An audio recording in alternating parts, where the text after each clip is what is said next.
વિદ્યાર્થી મિત્રો, ધોરણ 11 ચેપ્ટર નંબર 10 જેનું નામ છે કોષ ચક્ર અને કોષ વિભાજન, cell cycle and cell division.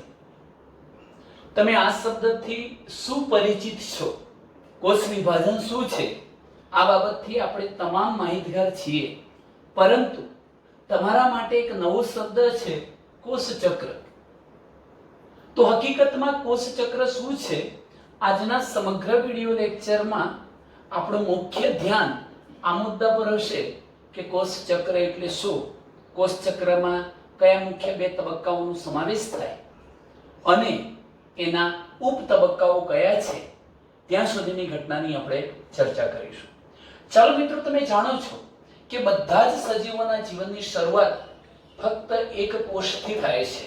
આપણે શું જાણીએ છીએ, હું કેટલાક મુદ્દાઓની ચર્ચા કરી દઉં. કોષ ચક્ર ચલાવવું એ પહેલા તમે આ બાબત જાણો છો કે આ દુનિયાના બધા જ સજીવોના જીવનની શરૂઆત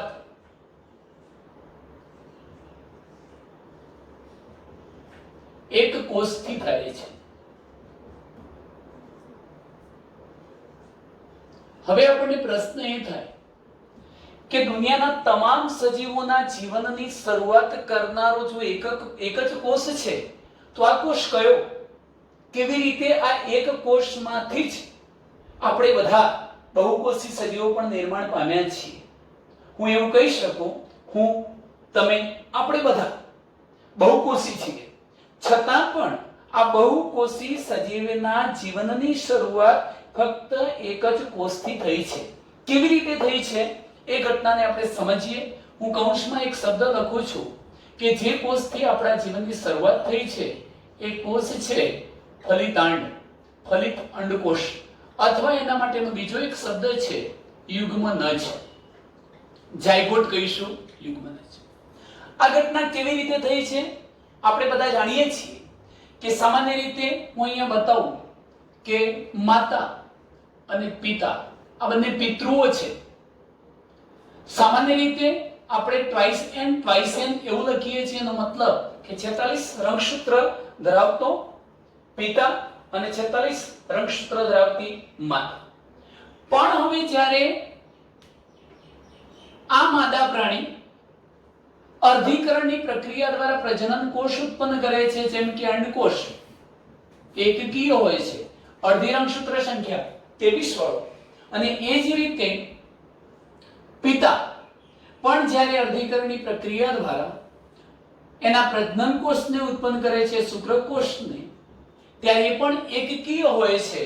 એનો મતલબ કે એમાં પણ રંગસૂત્ર સંખ્યા જે પિતૃમાં 46 હતી, પણ એના પ્રજનન કોષોમાં અર્ધીકરણ થવાના કારણે રંગસૂત્રની સંખ્યા કેટલી થઈ જશે? 23. હવે તમે આ બાબત વિચારી શકો છો કે આ એકકીય શુક્રકોષ એકકીય અંડકોષનું ફલન કરે છે, એટલે કોષ તો દ્વિકીય બને છે. કોષ તો કેવો બને છે? દ્વિકીય. આની અંદર 46 રંગસૂત્રો હશે જ, પરંતુ તમે વિચારો, ભલે એનું કોષ કેન્દ્ર દ્વિકીય ટ્વાઇસ એન બન્યું, પરંતુ કોષ તો એક જ છે. અને આ કોષ કયો છે? અંડકોષ હતો, શુક્રકોષ વડે ફલન પામેલો અંડકોષ, જેને આપણે શું કહીશું? ફલિત થયેલો અંડ, ફલિતાંડ, જાયગોટ, યુગ્મનજ. હવે વિચારો, આપણે અગાઉ કહી ચૂક્યા એ રીતે કે બધા જ સજીવોના જીવનની શરૂઆત એક કોષથી થાય છે, જેમ કે ફલિતાંડથી, એટલે આ કોષથી બધાના જીવનની શરૂઆત થઈ. હવે કેવી રીતે થાય છે? કોષ તો માત્ર એક છે. તો હું તમને એક બીજી ઘટના પણ સાઈડમાં બતાવું છું કે ધારો કે આ યુગ્મનજ છે અને એ પોતે છે દ્વિકીય, એટલે ટ્વાઇસ એન. આ કોષ એક જ છે, પણ હવે આ કોષ વારંવાર વિભાજન પામે છે, કોષ વિભાજન કરે છે, અને એમાં સમવિભાજન પ્રકારનું કોષ વિભાજન કરશે, એટલે એકમાંથી બે કોષો બને. માની લો કે ફરી આ કોષ પાછો કોષ વિભાજન કરશે, ફરી એકમાંથી બે કોષો બને. આ રીતે તમે જોઈ શકો છો કે આ કોષો સમવિભાજનની ક્રિયા દ્વારા સતત ને સતત નવા કોષોનું નિર્માણ કરશે, અને આ રીતે શું થવાનું કે જે યુગ્મનજ એક કોષની બનેલી રચના હતી, પરંતુ વારંવાર સમવિભાજન પ્રકારનું કોષ વિભાજન થવાથી કોષોની સંખ્યામાં શું થશે? વધારો. અને આ કોષોની સંખ્યા વધી ગયા પછી શું થવાનું? તો આપણે જાણીએ છીએ વિભેદનની ઘટના થવાની. વિભેદન એટલે શું? તો નિશ્ચિત કાર્ય કરવા માટે કોષો ભેગા મળીને પેશીઓ બનાવશે. આવી પેશીઓ ભેગી મળીને નિશ્ચિત કાર્ય કરવા માટે શું બનાવશે? અંગો. અંગો નિશ્ચિત કાર્ય કરવા માટે તંત્ર બનાવશે. અને આવા જુદા જુદા તંત્રોથી એક બહુકોષી સજીવ શરીરનું નિર્માણ થાય છે.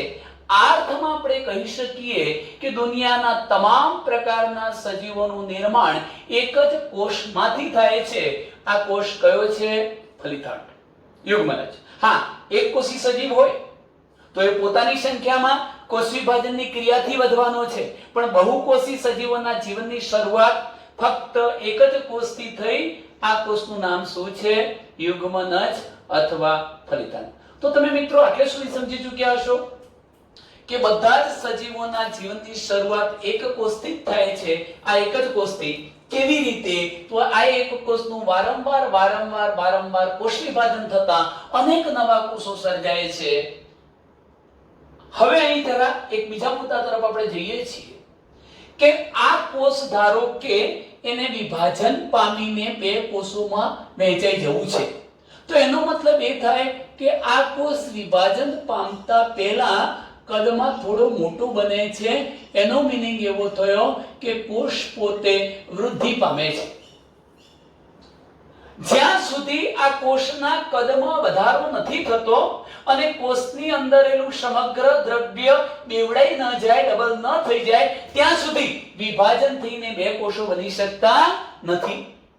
ટૂંકમાં કહેવાનો આશય એવો છે કે કોઈ એક કોષને કોષ વિભાજન કરીને બે કોષોમાં વહેંચાવવું છે તો સર્વપ્રથમ એ કોષને કદમાં મોટું બનવું પડશે, વૃદ્ધિ પામવું પડશે.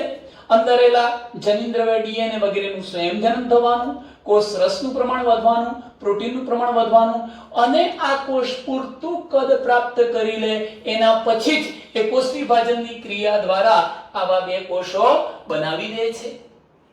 હવે એક બાબત બીજી પણ મારે સાથે સાથે લેવી છે કે આ કોષને કોષ વિભાજન કરવા માટે વૃદ્ધિ તો પામવું જ પડ્યું, પણ એકવાર વૃદ્ધિ પામી ગયા પછી એ કોષ બે બાળકોષોની અંદર વહેંચાઈ જાય છે. કેટલા કોષોમાં? બે બાળકોષોમાં એ વહેંચાઈ જાય છે. મોટો થયા પછી બે બાળકોષો બની જાય છે અને આ બંને બાળકોષોનું કદ પિતૃકોષ જેવું જ રહેવાનું. એટલા માટે તો આનું કદ શું થયું છે? મોટું થયું છે. મિત્રો, તમે પ્રજનનની વ્યાખ્યા જાણો છો કે આપણે રિપ્રોડક્શન કોને કહીએ છીએ, પ્રજનન કોને કહીએ છીએ?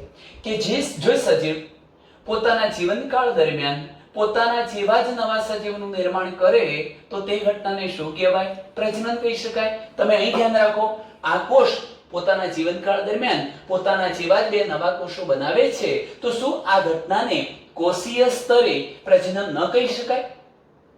કોષીય સ્તરે પ્રજનન કહી શકાય કે ના કહી શકાય? તો કહી શકાય. કેમ? કારણ કે આ કોષ પણ કોષ વિભાજનની ક્રિયા દ્વારા પોતાની સંખ્યામાં વધારો કરે છે. આ પ્રજનન થયું. ફરી આ કોષ જ્યારે વિભાજન પામવાનો હશે એ પહેલા આવું મોટું કદ ધારણ કરી લેશે, પછી વિભાજન પામી બે કોષમાં વહેંચાઈ જશે. ફરી એને શું કર્યું? પ્રજનન. આમ તમને એમ કહી શકું, જોજો કે વૃદ્ધિ પામવું અને વિભાજન પામવું, કોષ વિભાજન કરવું, પહેલા વૃદ્ધિ પામવું અને પછી વિભાજન કરવું. વૃદ્ધિ પામવું અને વિભાજન કરવું એ સજીવોની લાક્ષણિકતા છે. સજીવોની પણ કહી શકો અને કોષની લાક્ષણિકતા પણ કહી શકો. વૃદ્ધિ પામવું અને પ્રજનન કરવું એ બધા જ કોષોની લાક્ષણિકતા છે. જો સજીવ ન લખવું હોય તો તમે કોષો કહી શકો. વૃદ્ધિ પામવું, જો વૃદ્ધિ પામવું અને વૃદ્ધિ પામ્યા પછી વિભાજન કરી અને બે નવા કોષોનું સર્જન કરવું એ દરેક કોષની શું કહી શકાય? લાક્ષણિકતા કહી શકાય. ચાલો મિત્રો, ત્યાર પછીનો મુદ્દાઓ સમજો કે બધા જ કોષો બે કોષોમાં વિભાજન પામીને પ્રજનન કરે છે. તમે અહીં જોઈ શકો છો, આ કોષ કેટલા કોષોમાં વિભાજન પામીને પ્રજનન કરે છે? બે કોષોમાં. તમે અહીં જોઈ શકો છો કે આ કોષ બે કોષોમાં વિભાજન પામીને પ્રજનન કરે છે. ચલો આ કોષ પણ બે કોષોમાં વિભાજન પામીને પ્રજનન કરે છે.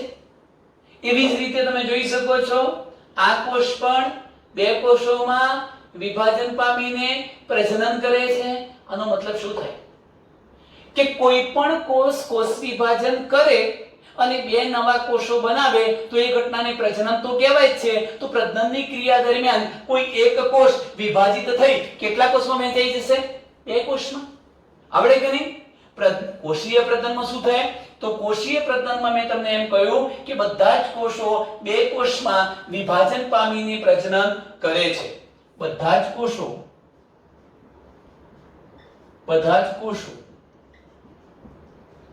બે કોષમાં વિભાજન પામીને પ્રજનન કરે છે. તમે જોઈ શકો છો કે એક કોષ છે બે કોષોમાં વિભાજિત થઈને પ્રજનન કરે છે. આ કોષ બે કોષમાં વિભાજિત થઈને પ્રજનન કરે, આ કોષ બે કોષમાં વિભાજિત થઈને પ્રજનન કરે છે. તો બધા જ કોષો બે કોષમાં વિભાજન પામીને પ્રજનન એટલે પોતાની સંખ્યામાં શું કરતા રહે છે? વધારો કરતા રહે છે. દરેક માતૃકોષ પ્રત્યેક વિભાજન દરમિયાન બે બાળકોષોનું નિર્માણ કરે છે. ચલો આ માતૃકોષ કહેવાય કે ના કહેવાય? આ બે બાળકોષો બે સંતતિ નિર્માણ પામી બે બાળકોષો બન્યા તો એમના માટે માતૃકોષ કોણ કહેવાય? આ ચલો આ બે કોષ માટે માતૃકોષ આ કહેવાય કે નહીં? આ બે માટે માતૃકોષ આ કહેવાશે. તો એનો મતલબ એ થયો કે દરેક માતૃકોષ પ્રત્યેક વિભાજન દરમિયાન કેટલા બાળકોષ બનાવે છે? બે. જો આપણે શબ્દ લખીશું કે દરેક માતૃકોષ વિભાજન દરમિયાન કેટલા બાળકોષો બનાવે છે? બે બાળકોષોનું નિર્માણ કરે છે. દરેક માતૃકોષ વિભાજન પામીને એના જેવા જ બે બાળકોષો બનાવે છે એવું કહી શકાય. નવા નિર્માણ પામેલા બાળકોષો આપમેળે વૃદ્ધિ પામવાના, એટલું જ નહીં એ પણ વિભાજન કરવાના. કેવી રીતે? જુઓ, ધારો કે આ કોષમાંથી બે આ નવા કોષો બન્યા, એ આપમેળે ફરીથી શું પામવાના? વૃદ્ધિ પામવાના, મોટા થવાના. અને વૃદ્ધિ પામીને એ ફરી પાછા શું કરવાના? વિભાજન કરવાના. ખબર પડે છે ને મિત્રો કે જે નવો કોષ સર્જાયો એ પણ આપમેળે વૃદ્ધિ પામવાનો અને વૃદ્ધિ પામીને એ પણ શું કરવાનો? કોષ વિભાજન કરી નવા કોષોનું નિર્માણ કરશે. તો આપણે શબ્દ લખીશું કે નવા કોષો, નવા નિર્માણ પામતા જે બાળકોષો હતા એ નવા કોષો આપમેળે વૃદ્ધિ પામે છે.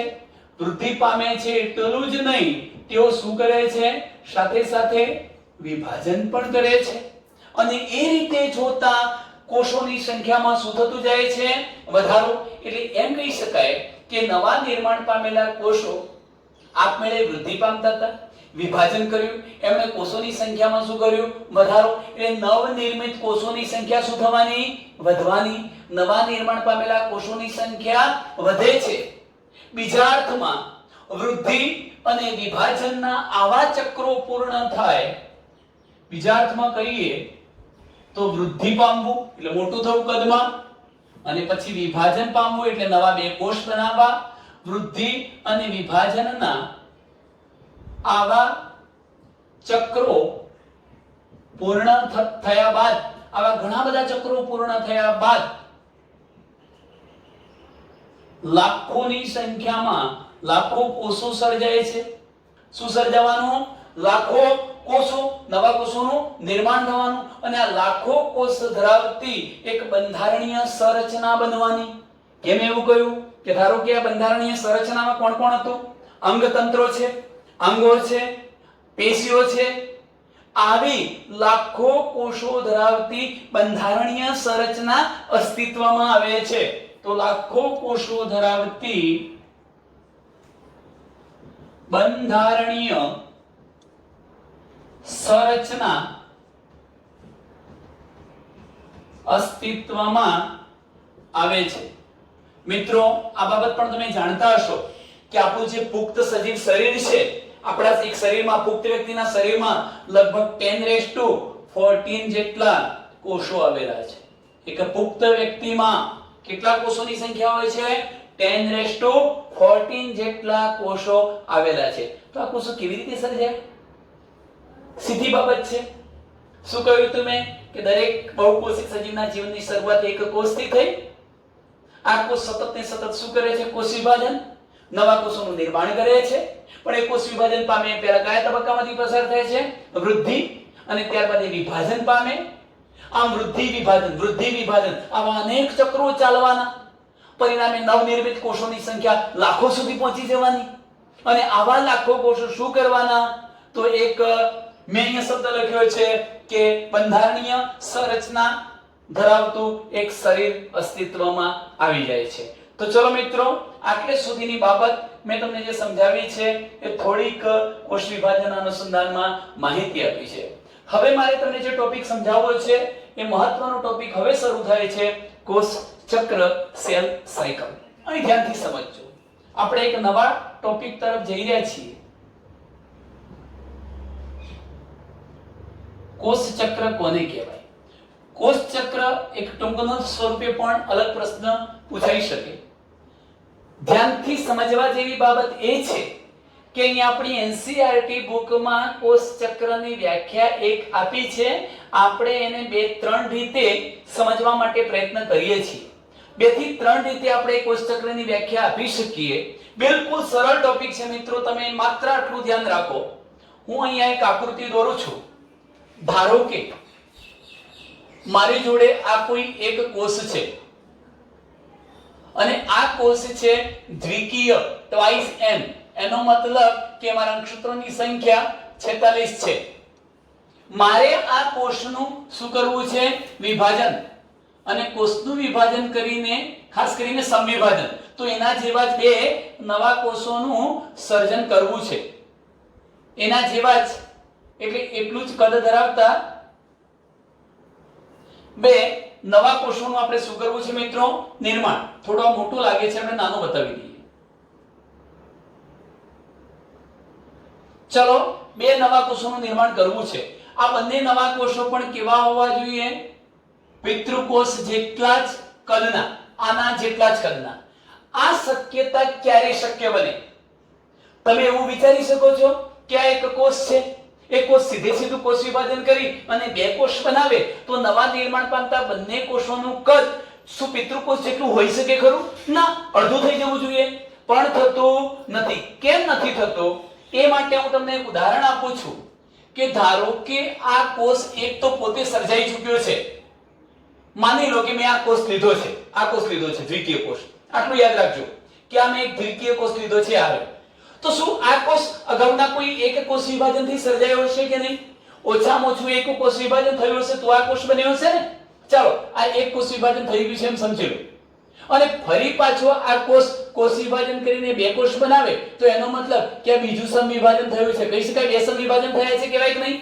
કોષ પોતે સર્જાયેલો છે તો એ કયું? એક કોષ વિભાજન તો છે જ.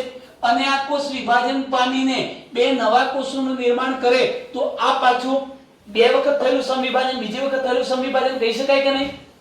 હવે જુઓ આ થયું કેવી રીતે. મેં તમને અગાઉ એક ઉદાહરણ આપ્યું કે કોઈ પણ કોષ વિભાજન પામતા પહેલા કેટલીક ઘટનાઓમાંથી પસાર થાય છે મિત્રો. આ ઘટનાઓ કઈ કઈ છે? થોડોક નાનો દોરીએ છે, અહીં જોજો. આ પ્રકારે હું બતાવું છું. આવી એક આકૃતિ દોરી છે મેં. સારું, આના પરથી તમને એક ખ્યાલ તો આવી જશે કે આ કોષ કદમાં કેવો થયો છે? મોટો થયો છે. હવે કદમાં મોટો થયો એનો મતલબ એ થયો કે હું અહીંથી આવું પાર્ટીશન પાડી દઉં છું, ભાગ પાડી દઉં છું આ રીતે. ચલો, અહીંથી તમે જોઈ શકો છો કે આટલો મોટો વિસ્તાર જે છે, આટલો મોટો વિસ્તાર, હું એટલા વિસ્તારને અહીંથી શરૂ કરું છું, અહીંથી લઈને છેક આટલે સુધીનો વિસ્તાર, આટલે સુધીનો. જુઓ મિત્રો, લાલ લીટીથી બતાવી દઈએ કે અહીંથી શરૂ કરીને હું આટલે સુધીની ઘટનાની વાત કરું છું. અહીંથી શરૂ કરીને છેક આટલે સુધીની ઘટના એ છે આંતરાવસ્થા, ઇન્ટરફેસ. આંતરાવસ્થા થઈ. અને આટલો જે તબક્કો છે આખી આંતરાવસ્થા પૂરી થઈ જાય એનો મતલબ એવો થઈ ગયો કે આ કોષે વિભાજન પામવા માટેની તૈયારીઓ પૂરી કરી લીધી છે.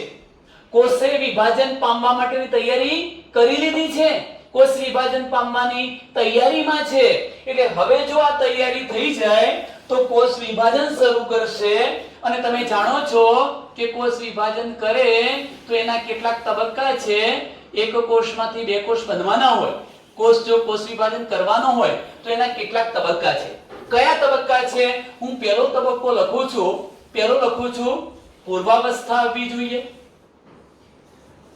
પૂર્વાવસ્થા. પછી બીજા નંબરનો સ્ટેપ, આ જો આ પૂર્વાવસ્થા હોય, ધારો કે આ પૂર્વાવસ્થા, તો બીજા નંબરનો તબક્કો લખું છું ભાજનાવસ્થા.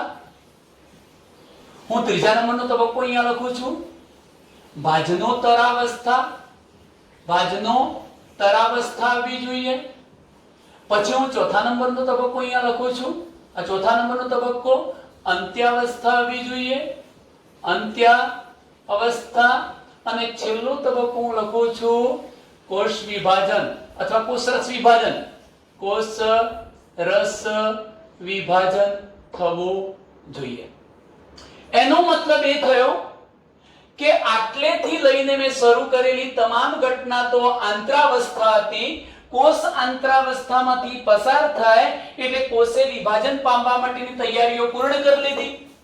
હવે એને બીજી કોઈ વધારાની તૈયારી કરવી નથી. હવે તો ડાયરેક્ટ એનું ડિવિઝન થવાનું, વિભાજન થવાનું છે.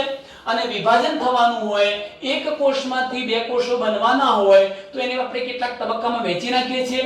પૂર્વાવસ્થા, ભાજનાવસ્થા, ભાજનોત્તરા, અંત્યાવસ્થા અને કોષરસ વિભાજન. તો એનો મતલબ કે આ જે 5 તબક્કા મેં બતાવ્યા એને હું સંયુક્ત રીતે એક નામ આપી શકું એમ તબક્કો. એમ એટલે માઇટોટિક સ્ટેજ, વિભાજન તબક્કો. શું થવાનું? કોષ આટલે સુધી તો તૈયારીઓ કરશે. એટલે આંતરાવસ્થામાં કોષ વિભાજન પામતો નથી. ખાલી વિભાજન પામવા માટેની પૂર્વ તૈયારીઓ કરી લે છે. પણ જેવી એમ અવસ્થા એટલે વિભાજન અવસ્થા આવે કે તરત જ આ 5 તબક્કા પૂરા થઈને એકમાંથી કેટલા કોષો બની જાય છે? 2. આમ તમે જોઈ શકો છો કે મેં કઈ કઈ બે અવસ્થાઓ બતાવી છે. એક આંતરાવસ્થા બતાવ્યું. શું બતાવ્યું? ઇન્ટરફેઝ આંતરાવસ્થા. અને બીજી અવસ્થા મેં કઈ બતાવી? વિભાજન અવસ્થા. એટલે એમ માઇટોટિક સ્ટેજ, વિભાજન અવસ્થા. આ બંનેનો હું સરવાળો કરું ઇક્વલ ટુ એને કોષ ચક્ર, સેલ સાયકલ કહેવાય. તો કોષ ચક્ર એટલે શું? એકદમ બિલકુલ સાદી ભાષામાં કેવું છે તો તમે એમ કહી શકો કે આંતરાવસ્થા અને વિભાજન અવસ્થાને આવરી લેતો સમગ્ર સમયગાળો એટલે શું? કોષ ચક્ર. ફરી કહું છું કે કોષ ચક્ર એટલે શું? આંતરાવસ્થા અને વિભાજન અવસ્થાને આવરી લેતો સમગ્ર સમયગાળો એટલે કોષ ચક્ર. અથવા કોષ ચક્ર બરાબર શું? તો કોષ ચક્ર બરાબર આંતરાવસ્થા વત્તા વિભાજન અવસ્થા. આ બંને અવસ્થા એટલે આખું આ ચક્ર જે થયું એને શું કહેવાય? કોષ ચક્ર, સેલ સાયકલ કહેવાય. આ એક વ્યાખ્યા થઈ. આવી 2-3 વ્યાખ્યાઓ હું મિત્રો તમને આપું છું. પણ હવે મને એક નોર્મલ ઉદાહરણ દ્વારા તમને ઘટનાનું સમજાવવાનો પ્રયત્ન કરું છું કે આ એક કોષને કોષ વિભાજન કરવું છે, 2 કોષમાં વહેંચાઈ જવું છે. તો આ દરેકે દરેક કોષ કોને અનુસરશે? કોષ ચક્રને અનુસરવાના કે નહીં? કોષ ચક્રમાંથી પસાર થશે કે નહીં? કોઈ પણ કોષને કોષ વિભાજન કરવું હોય તો એને શામાંથી પસાર થવું પડશે? કોષ ચક્રમાંથી પસાર થવું પડે. એટલે નવો પેદા થતો દરેક કોષ કોને અનુસરે છે? કોષ ચક્રને. આ નવો પેદા થતો દરેક કોષ સીધો બન્યો છે? ના. કોના કારણે બન્યો છે? કોષ ચક્ર થવાથી બન્યો છે. એટલે દરેક નવો કોષ કોને અનુસરે છે? કોષ ચક્રને. હું મુદ્દો લખું છું કે દરેક નવો કોષ કોને અનુસરે છે?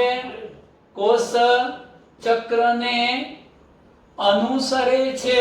એનો મતલબ એવો થયો કે દરેક કોષ નિર્માણ પામતા પહેલા કોષ ચક્રમાંથી પસાર થાય છે.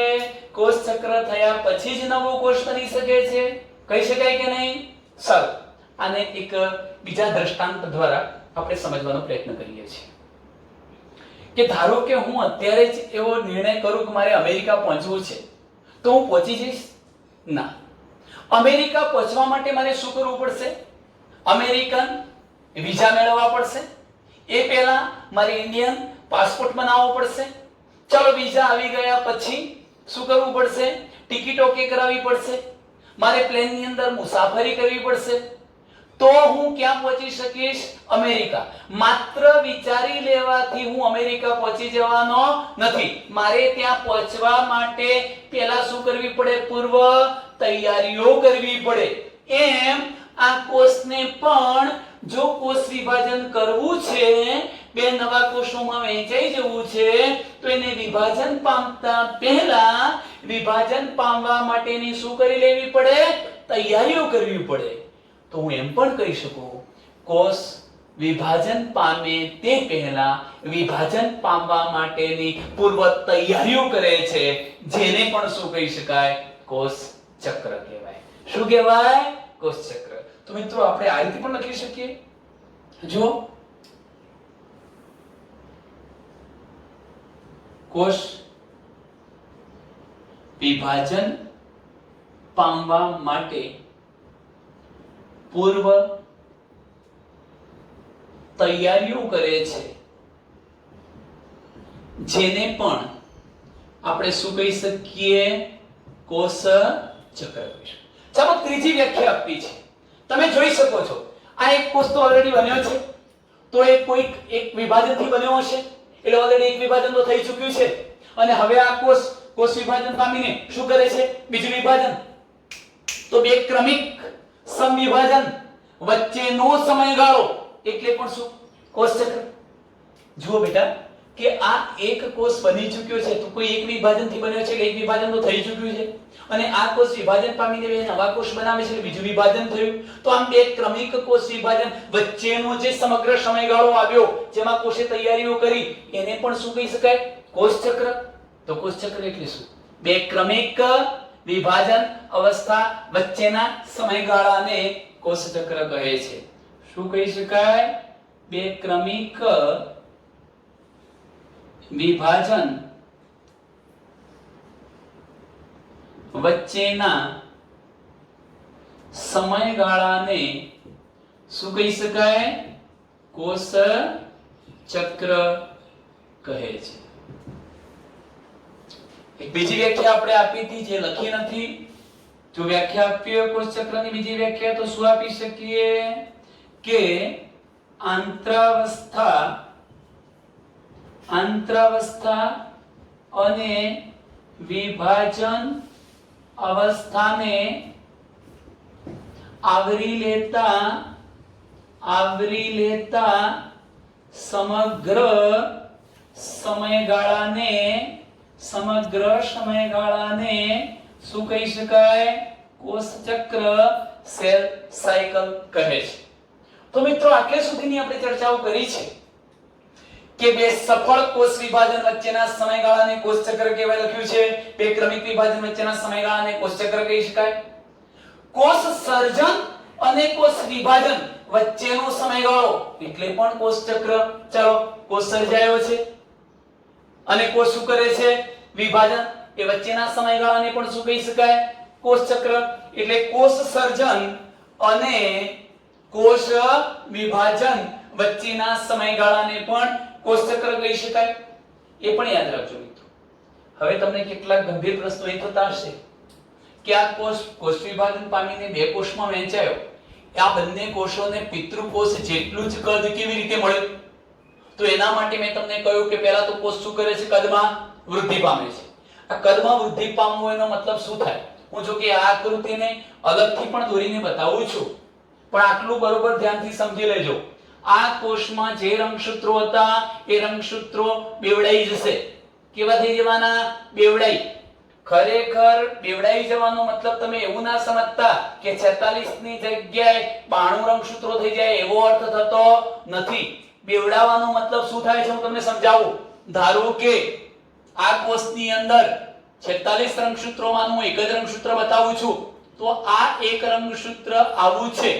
જો હું એને 2 કાર્બન તરીકે નોંધું. 2 કાર્બન ની 2 ક્રોમોઝોમ કહેવાય. 2 ક્રોમોઝોમ તરીકે નોંધું. આ 2 ક્રોમોઝોમ છે. પણ હવે તમે વિચારો કે જ્યારે એ આંતરાવસ્થામાંથી પસાર થશે ત્યારે આ એક રંગસૂત્ર આવી સ્થિતિમાં ફેરવાઈ જશે. તમે જોઈ શકો છો કે બેવડાઈ ગયું. જે એક એકલ સૂત્ર વાળું હતું એ હવે કેટલા એકલ સૂત્ર વાળું થઈ ગયું? 2 એકલ સૂત્ર વાળું બની ચૂક્યું છે. એનો મતલબ કે આ કદ એમનું 2 ક્રોમોઝોમ નહીં પરંતુ હવે કેવું કહેવાય? ડબલ કહી શકાય કે નહીં? રંગસૂત્ર તો આ પણ એક છે, આ પણ રંગસૂત્ર એક છે, પણ આ રંગસૂત્ર એક એકલ સૂત્ર વાળું હતું. આંતરાવસ્થામાંથી પસાર થતા દરેક રંગસૂત્ર કેટલા એકલ સૂત્ર વાળું થઈ ગયું? 2 એકલ સૂત્ર વાળું થઈ ગયું. એનો મતલબ કે શરૂઆતમાં રંગસૂત્રને આપણે 2 ક્રોમોઝોમ તરીકે નોંધતા હોઈએ તો આંતરાવસ્થાના અંતે એ કેટલા ક્રોમોઝોમ વાળા થઈ જશે? 4C વાળા થઈ જવાના. મિત્રો આટલે સુધી ખ્યાલ આવી ચૂક્યો હશે. હવે જરા ધ્યાન રાખો. તમને પ્રશ્ન એ થતો હશે કે આ બેવડાવા કેમ પડે, ડબલ કેમ કરવા પડે?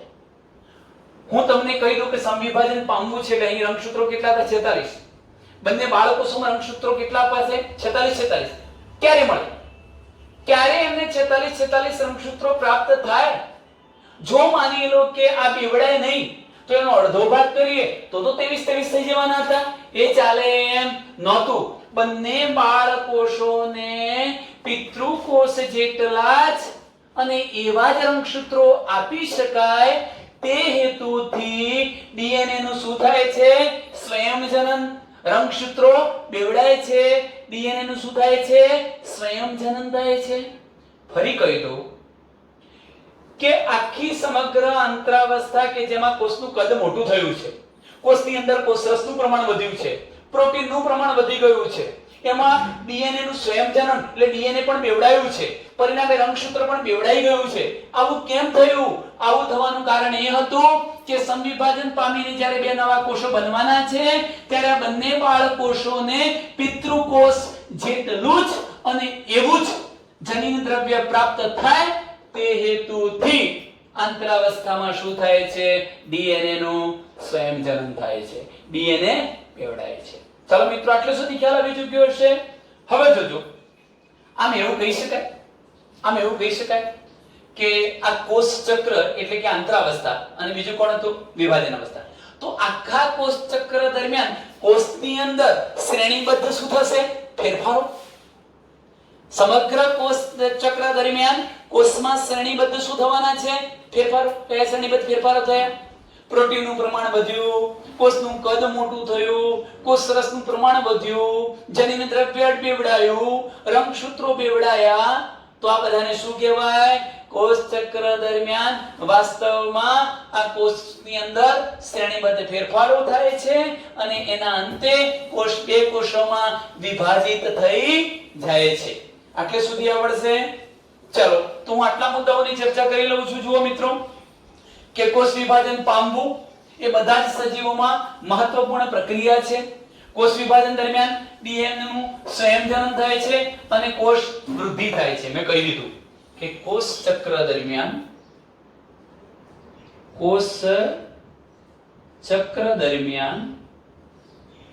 એક તો ડીએનએ નું એટલે જનીન દ્રવ્યનું સ્વયંજનન તો થાય જ છે, પણ સાથે સાથે કોષમાં કઈ ઘટના બને છે? કોષની વૃદ્ધિ પણ થાય છે. તો કોષ ચક્ર દરમિયાન ડીએનએ નું સંયોજન થવાનું છે અને કોષના કદમાં પણ શું થાય છે? વૃદ્ધિ થાય છે. આમ હું આટલા મુદ્દા લખી શકું. કોષ વિભાજન થવું એક મુદ્દો, ડીએનએ નું સંયોજન થવું બીજો મુદ્દો, કોષનું કદ વધવું એટલે કોષ વૃદ્ધિ થવી. આ બધી જ ઘટનાઓ એકબીજા સાથે સંકળાયેલી છે. કઈ ઘટનાઓ? કોષ વિભાજન થવું. ચાલો કોષ વિભાજન ક્યારે થાય છે પણ આપણે જોયું. શું થાય? ડીએનએ નું સ્વયંજનન થાય તો પરિણામે કોષના કદમાં શું થવાની? કોષના કદમાં વૃદ્ધિ થવાની. તો ટૂંકમાં કોષ વિભાજન, ડીએનએ નું સંયોજન, વૃદ્ધિ આ બધી જ ઘટનાઓ એકબીજા સાથે કેવી છે? સંકળાયેલી ઘટનાઓ છે એમ કહી શકાય. ટૂંકમાં અહીંયા જનીન દ્રવ્ય ડીએનએ નું દ્વિગુણન થાય છે અન્ય ઘટકોનું સંશ્લેષણ થાય છે અને ત્યાર પછી બે બાળકોષો નિર્માણ પામી જાય છે. આ ઘટનાને શું કહેવાય? કોષ ચક્ર. ફરીથી સમજો. જનીન્દ્રવ્યનું શું થવાનું? દ્વિગુણન. જનીન્દ્રવ્ય બેવડાવવાનું. હા કે ના? કોષ ચક્ર દરમિયાન આ જનીન દ્રવ્ય જે અંદરનું ડીએનએ હતું એ શું થઈ જવાનું છે? બેવડાવવાનું છે. અન્ય ઘટકોનું સંશ્લેષણ થવાનું એટલે કોષની અંદર પ્રોટીન, કોષરસ આ બધાનું પ્રમાણ શું થવાનું? વધવાનું. અને છેલ્લે મેં તમને શું કહી દીધું કે ત્યાર પછી એમાંથી શું બની જવાના? બે બાળકોષો બની જવાની ઘટનાને શું કહી શકાય? કોષ ચક્ર. ડીએનએ નું દ્વિગુણન થવું, અન્ય ઘટકોનું સંશ્લેષણ થવું અને અંતે એમાંથી બે બાળકોષો બની જવા, આ સમગ્ર ઘટનાને શું કહી શકાય? કોષ ચક્ર કહે છે. ચલો મિત્રો, અહીં જરા ધ્યાન રાખશો કે કોષ ચક્રમાં કઈ કઈ બે અવસ્થાનો સમાવેશ થાય છે. અહીંયા લખું છું, કોષ ચક્રમાં કઈ બે અવસ્થાનો સમાવેશ થાય છે? એક અવસ્થા કઈ છે? આ આંતરાવસ્થા. અને બીજી અવસ્થા કઈ છે? વિભાજન અવસ્થા. મને એક પ્રશ્નનો જવાબ આપો. જો સમગ્ર કોષ ચક્રને બે તબક્કાઓમાં વહેંચી નાખતા હોઈએ, આંતરાવસ્થા ઇન્ટરફેઝ અને માઇટોટિક સ્ટેજ એટલે વિભાજન અવસ્થા માં વહેંચી નાખતા હોઈએ, તો ખરેખર સાચું વિભાજન ક્યાં થાય છે? આંતરાવસ્થામાં થાય છે કે વિભાજન અવસ્થામાં? સાચું વિભાજન શામાં થાય? વિભાજન અવસ્થામાં. એટલે વાસ્તવમાં કોષ વિભાજન, એમાં સમસૂત્રી વિભાજન પ્રકારનું કોષ વિભાજન કઈ અવસ્થામાં થાય છે? વિભાજન અવસ્થામાં. તમે ધ્યાન રાખો, કન્ફ્યુઝન ના થાવ. કોષ ચક્રની અંદર બે તબક્કા હતા. આંતરાવસ્થા છે અને બીજું કોણ છે? વિભાજન. આમાં તો માત્ર તૈયારી થવાની હતી એટલે કોષ વિભાજન પામતો નથી, પણ તૈયારી થઈ ગયા પછી આ સ્ટેપ શરૂ થવાનું એટલે શું થઈ જવાનું? કોષનું વિભાજન. તો વાસ્તવમાં આ બે પૈકી વાસ્તવમાં વિભાજન ક્યાં થાય છે? વાસ્તવમાં સમસૂત્રી વિભાજન એટલે કે સમવિભાજન થાય છે તેવી અવસ્થા છે. વિભાજન અવસ્થા શું છે? કે વાસ્તવમાં સમવિભાજન થઈ બે કોષો બને છે તેવી અવસ્થા છે. તો આંતરાવસ્થા શું છે? આંતરાવસ્થા શું છે? બે ક્રમિક એમ અવસ્થા વચ્ચેની સ્થિતિ સૂચવે છે. આંતરાવસ્થા શું સૂચવે છે? બે ક્રમિક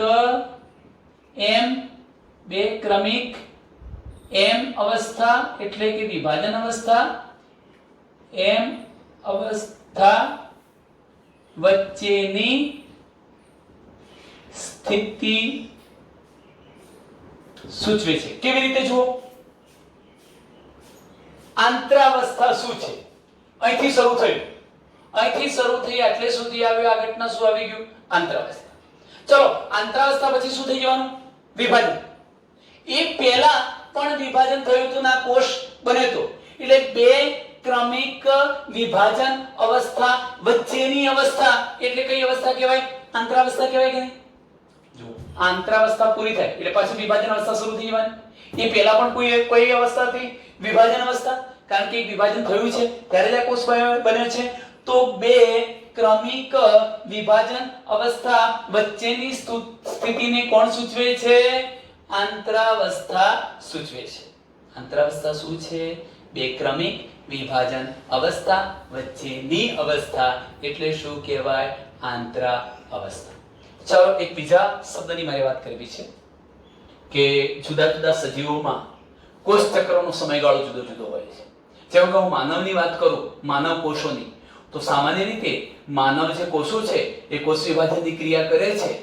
કેટલા સમયની અંદર કરે છે? 24 કલાકમાં. આપણો એક કોષ એને જો વિભાજન કરીને બે નવા કોષો બનાવવા હોય કેટલો સમય લાગે છે બેટા? 24 કલાક સમય લાગે. કેટલો લાગે છે? તો આપણામાં કોષ ચક્રનો સમયગાળો કેટલો થયો? મનુષ્યમાં અથવા માનવમાં કોષ ચક્રનો સમયગાળો કેટલો થયો?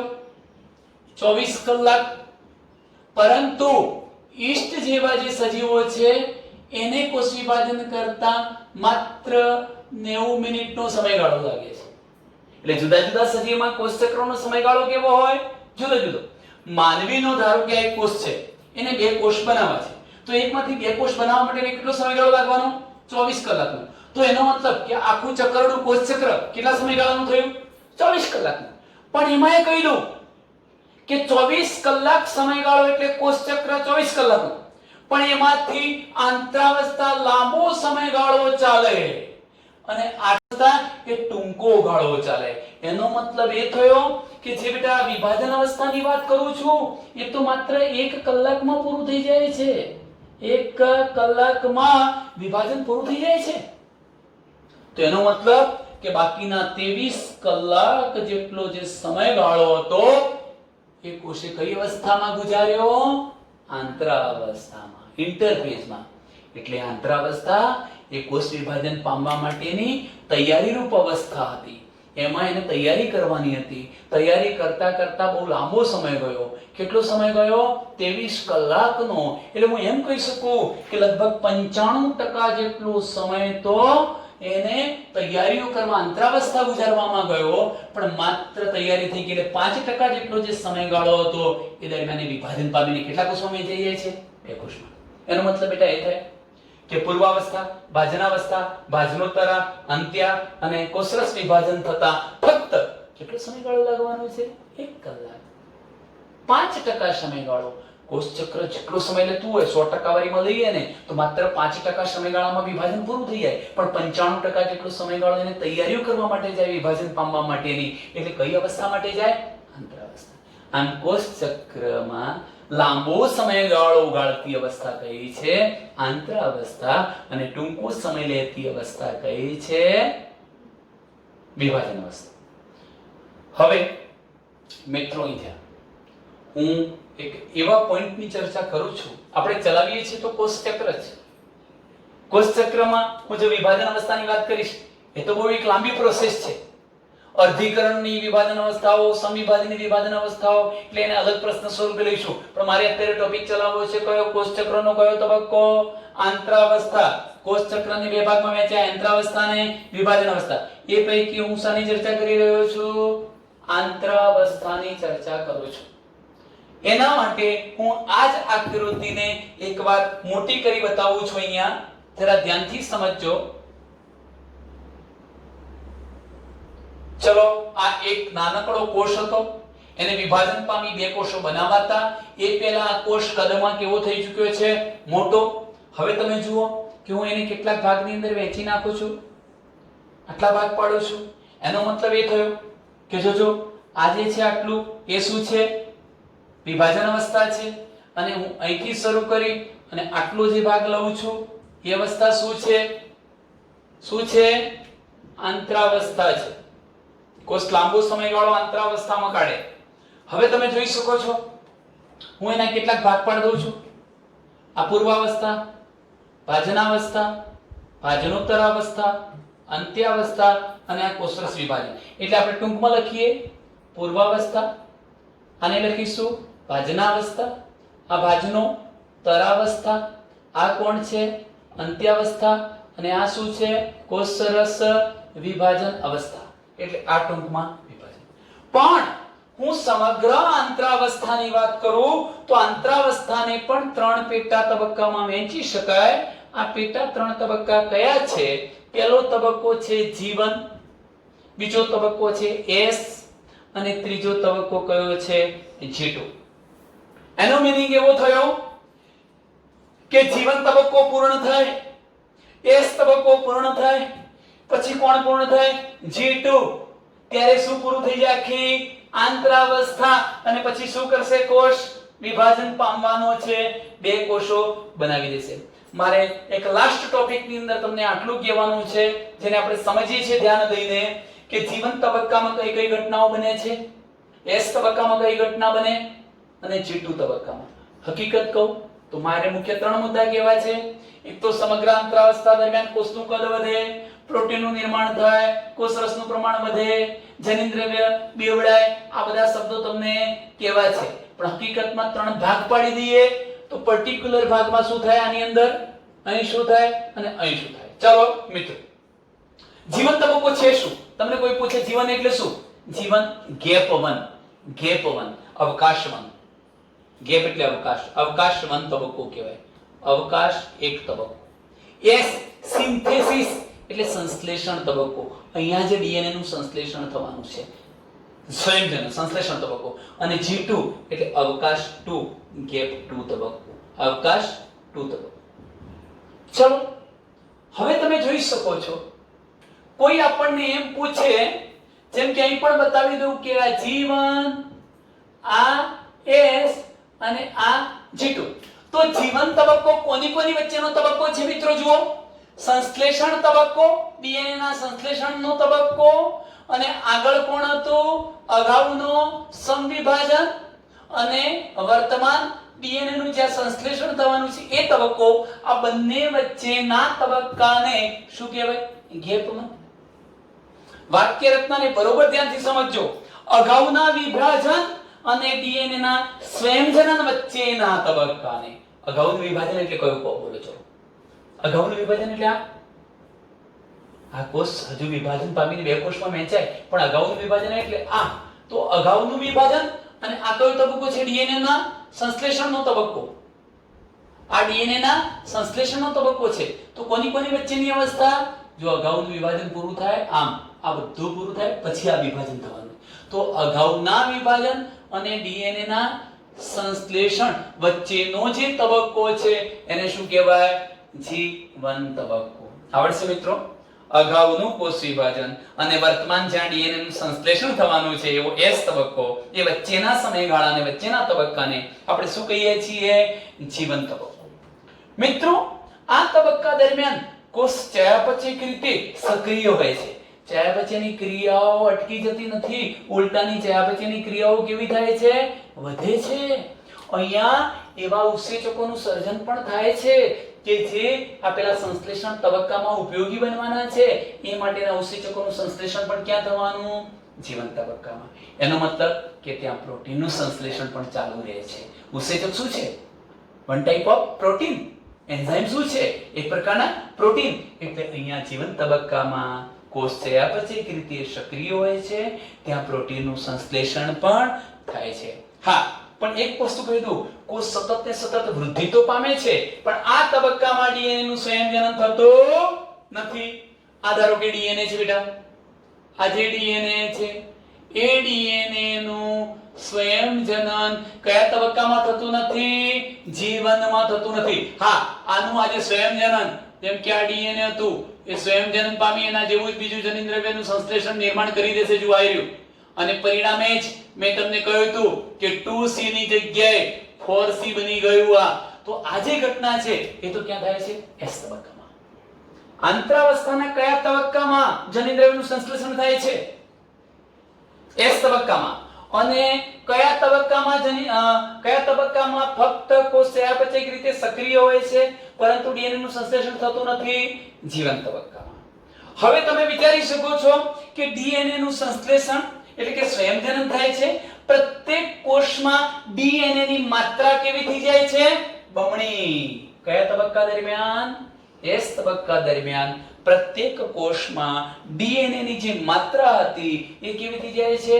બમણી. હા, રંગસૂત્રોની સંખ્યામાં ફેરફાર થતો નથી. રંગસૂત્રોની સંખ્યામાં ફેરફાર થતો નથી. એક રંગસૂત્ર તો એક જ રહેશે, પણ જે એક એકલ સૂત્ર વાળું હતું એ કેટલા એકલ સૂત્ર વાળું થઈ જવાનું? 2 એકલ સૂત્ર વાળું થઈ જવાનું.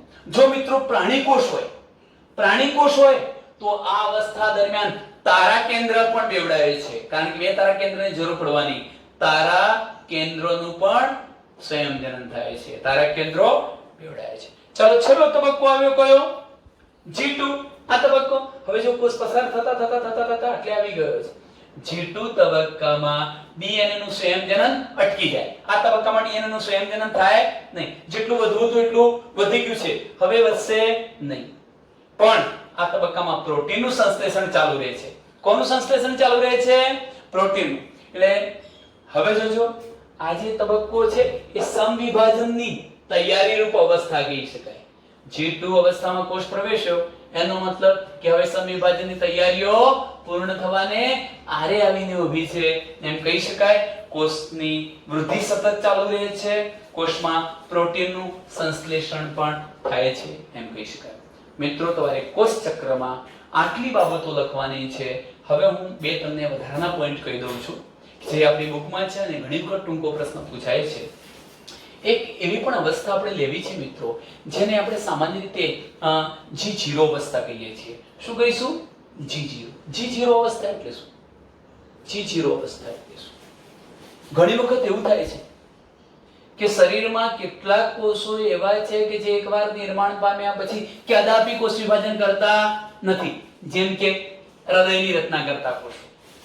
હૃદયની રચના કરતા જે કોષો હતા, પુખ્ત પ્રાણીઓમાં કેટલાક કોષો વિભાજન પામતા નથી. જેમ કે કયા કોષો? હૃદયના કોષો. અને બીજા કેટલાક કોષો એવા છે જે ક્યારેક જ વિભાજન પામે જરૂરિયાત હોય તો. જેમ કે ઈજા થઈ હોય, વાગ્યું હોય, ઘસારો થયો, એની જગ્યાએ નવા કોષો બનાવવા હોય ત્યારે જે શું કરતા હોય? વિભાજન. તો પ્રશ્ન એ થાય કે જ્યારે આ કોષ વિભાજન નથી પામવાનું અથવા ક્યારેક જ વિભાજન પામવાનો છે તો શું કરશે? એ વખતે કોષ આ તબક્કામાંથી પસાર નથી થતો. જો આ તબક્કામાંથી પસાર થઈ જાય તો શું કરી દે? વિભાજન કરી દે. પણ એ તબક્કામાંથી પસાર થતો નથી. એટલે હું એમ કહી શકું કે જીવનથી નીકળીને, એટલે બેટા કે આ કોષને કોષ વિભાજન નથી કરવું. જીવન તબક્કો તો થવાનો, પણ કયો તબક્કો ના થાય? આ બે તબક્કા થાય નહીં. એટલે જીવનથી નીકળીને નિષ્ક્રિય બની જાય કોષ. એટલે જીવનથી નીકળી જાય તો આપણે એને કઈ અવસ્થા કહીશું? G0. કોષ કઈ અવસ્થામાં આવી ગયો? વિરામની અવસ્થામાં, વિશ્રામની સ્થિતિમાં આવી ગયો. હવે કોષ વિભાજન કરવાનો નથી. આવડશે? G0 એટલે શું? કે પુખ્ત પ્રાણીઓમાં કેટલાક કોષો વિભાજન પામતા નથી, જેમ કે હૃદયના, અથવા ક્યારેક જ વિભાજન પામતા હોય. જ્યારે માતૃકોષને બદલવાના હોય, ઘસારો પામેલા ક્ષતિગ્રસ્ત કોષોને દૂર કરવાના હોય ત્યારે કોષ વિભાજન કરતા હોય. ટૂંકમાં હાલ કરતા નથી. તો એ કોષો પસાર તો થાય છે જીવનથી, પણ જીવનમાંથી આગળ પસાર ન થાય, પછી એ નિષ્ક્રિય બની જાય. એટલે જીવન પછી કયું સ્ટેપ આવી ગયું કહેવાય? G0. આવી સ્થિતિને આપણે કોષની વિરામી અવસ્થા કહીશું. કઈ અવસ્થા? કઈ અવસ્થા કહીશું મિત્રો? વિરામી અવસ્થા તરીકે ઓળખાવીશું. અને લાસ્ટ એક શબ્દ કે આપણે સામાન્ય રીતે પ્રાણીઓની વાત કરીએ તો પ્રાણીઓમાં સંવિભાજન પામતા કોષો કયા છે? દ્વિકીય. એકકીય કોષો પ્રાણીઓમાં સંવિભાજન કરી શકે નહીં. સંવિભાજન પ્રાણીઓની અંદર મુખ્યત્વે કયા કોષોમાં થાય? દ્વિકીય કોષોમાં. હા, મધમાખી આપણે આગળ ભણી ગયા છીએ. મધમાખીમાં રંગસૂત્રોની સંખ્યા 16 હોય. નર મધમાખી. અને માદામાં 32 હોય. એટલે માદા દ્વિકીય કહેવાય અને નર શું કહેવાય? એકકીય. એટલે આ નર જ્યારે એને પ્રજનન કોષો બનાવવાના હોય ત્યારે સંવિભાજન જ કરે છે. એટલે હું એવું કહી શકું કે ખાસ કરીને પ્રાણીઓમાં સંવિભાજન પામતા કોષો દ્વિકીય જ હોય છે, પણ નર મધમાખીમાં સંવિભાજન પામતા કોષો એકકીય પણ હોઈ શકે. અને વનસ્પતિઓની વાત કરું તો વનસ્પતિઓમાં સંવિભાજન કરતા કોષો એકકીય પણ છે અને દ્વિકીય પણ છે. એટલે બેટા એકકીય કોષો પણ સંવિભાજન દ્વારા પોતાની સંખ્યામાં વધારો કરી શકે અને દ્વિકીય કોષો પણ સંવિભાજનની ક્રિયા દ્વારા પોતાની સંખ્યામાં વધારો કરી શકે. બસ તો આપણે આટલે સુધી અટકીશું, ત્યાર પછીની ઘટના આગળ જોઈશું.